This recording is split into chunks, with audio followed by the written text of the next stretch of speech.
Hello and welcome back to my channel. Jacob Payton here, and today I'm going to be talking about Old Man's War by John Scalzi. If you have not read this, but you have read Starship Troopers, this to me, in many ways, is kind of like a modern Starship Troopers. That might be a bit controversial, but that is just my opinion. Much the same way that I think The Perks of Being a Wallflower is a modern-day Catcher in the Rye. They both express a lot of the very same sentiments. Much like this does.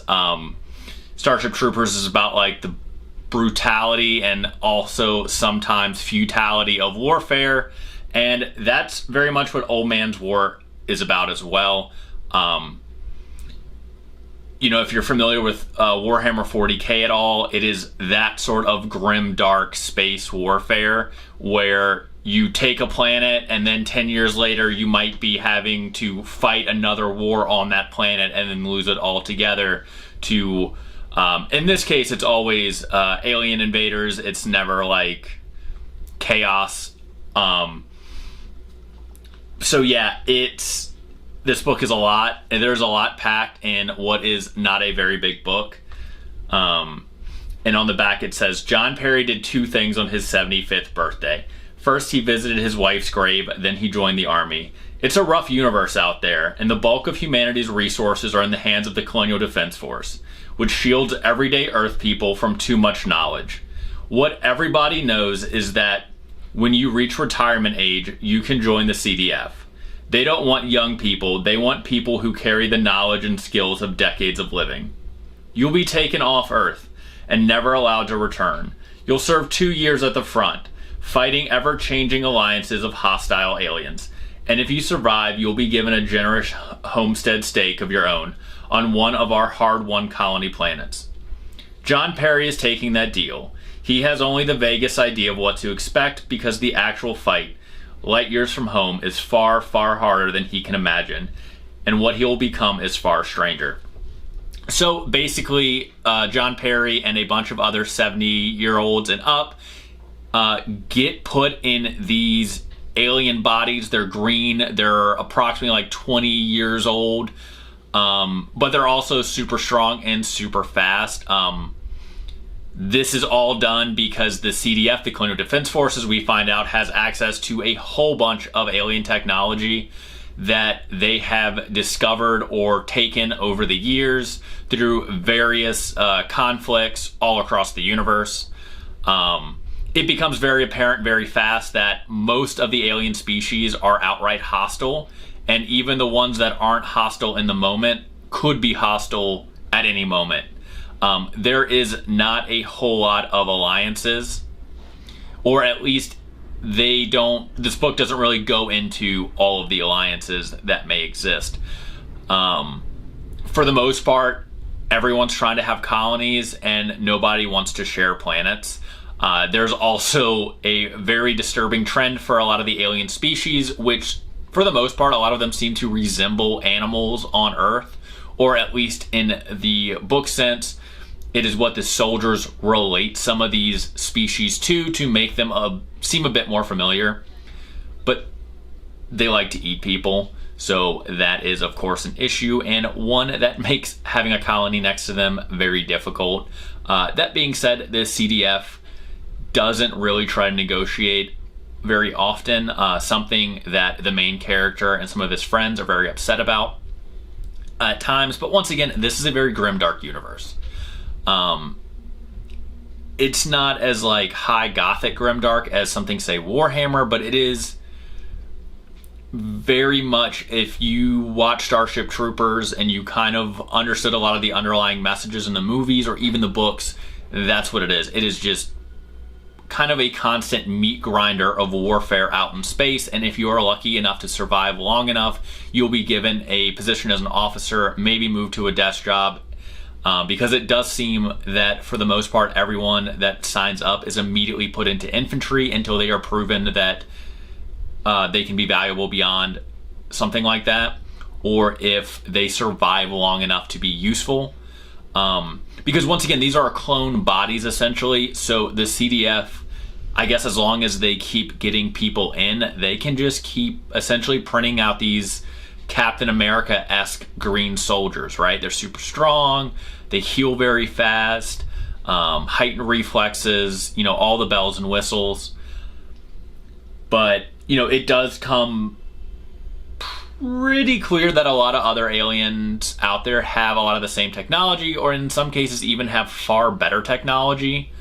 But because the CDF hasn't done a lot of research to understand the motives behind why some of these alien cultures go to war, you know, I don't want to ruin a lot of the mystery, but let's just say that it's all the same reasons that people have gone to war forever.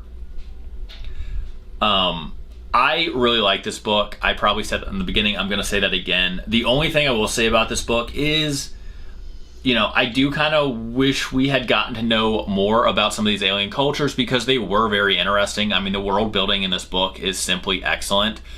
Of course, this book does a lot of time skipping from the time he signs up to going through all these conflicts. He does, of course, find out some things about the Colonial Defense Force that he didn't realize was going on. One of those, for instance, that becomes a pivotal part of the book and is a minor spoiler. So if you are reading this and you don't want even a minor spoiler, this would be the time to stop the video.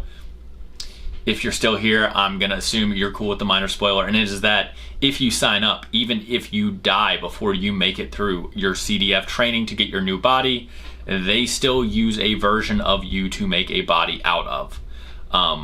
They don't really go into the whole practice, or at least on how the bodies are made, but it does apparently take some sort of input of human genetic material to make these soldiers. So it is something that they can even take from the dead. That being said, things like memories and all of that will not be in a lot of these soldiers in the way that John and his friends have their memories. They remember their lives before. The soldiers that undergo this other treatment, for the most part, are just blank slates. You know, think the clones in Star Wars. You know, they've only ever known being a clone and growing up super fast. A lot of them are coming out of tanks as adults, so they have no childhood memory, so to speak. They have just always been soldiers.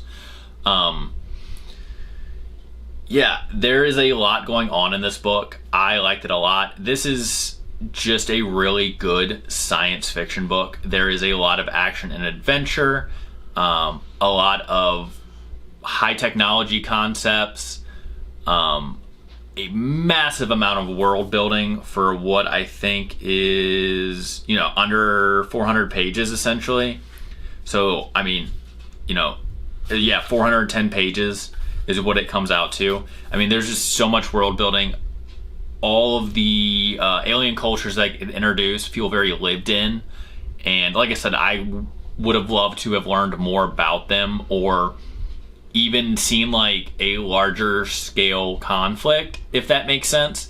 But once again, I am a military science fiction fan, and I'm a Warhammer 40k fan, so I will read books and series about long, drawn-out campaigns. You know, I enjoy that. I understand that's not what this book was doing. Yeah, I absolutely love this book. I completely understand why it's being called a classic of modern science fiction, and I do believe it won a bunch of awards. If you're on the fence about reading this, I would say, you know, just go ahead and dive right in. You know, I think if you're a fan of basically any of the big three science fiction series that I can think of, Star Wars, Star Trek, or even Warhammer 40k, you know, you're going to find something to like about this book. You know, it's all there. Cool alien cultures, kind of sketchy governments, endless warfare, cool world building. I realize I'm counting on my hand and it's completely out of the shot, so I do apologize for that because you guys can't see this hand at all. So just disregard me counting on my fingers for absolutely no reason. But moral of the story is, get this book. Go to your nearest library, download it on Kindle, do whatever. This was a really great read. I'm definitely going to pick up more by this author. I enjoyed this book immensely. Yeah, I can't really say enough good things about it. I really liked it. I'm a huge fan of Starship Troopers, and just military science fiction in general.